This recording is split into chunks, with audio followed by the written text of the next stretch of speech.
Dalawa ang patay habang 7 ang sugatan ng araruhin ng truck sa Dasmariñas, Cavite. Saksi, si Susan Enriquez. Ganito katindi ang impact ng pag-araro ng isang 14-wheeler na may kargang 600 sakong simento sa isang tindahan sa Dasmariñas, Cavite. Pahirapan ng pag-rescue kay Paul James Manalo, pahinante ng truck at isa sa 7 sugatan. Durog-durog naman ang dinaan ng tindahan. Giba ang bahagi ng gusali at pumutok ang isang poste. Pero lalong kalunos-lunos ang sinapit ng 3 taong gulang na si Prince John Guardado at ng isang luningning kabanlok. Dead on the spot sila sa insidenteng nangyari pasado alas 11 ng umaga. Tinawalan daw po ito ng preno.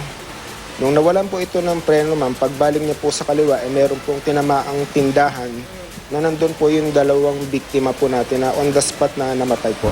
Nasa harap daw kasi ng inararong tindahan ang 2 at nakaladkad pa. Pathway po yan ng tao, kaya nadamay po, ma'am. Yung isa namimili lang ng kakanin. Yung bata dito, parang palabas na siya na inaabot. Inihahanda na ang reklamo laban sa driver na hindi halos makapagsalita.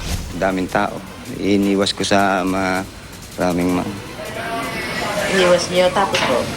Hindi ko alam na ganun mangyayari. Nangako naman daw ang kumpanya nito na tutulungan ang mga biktima. Ako, si Susan Enriquez, ang inyong saksi.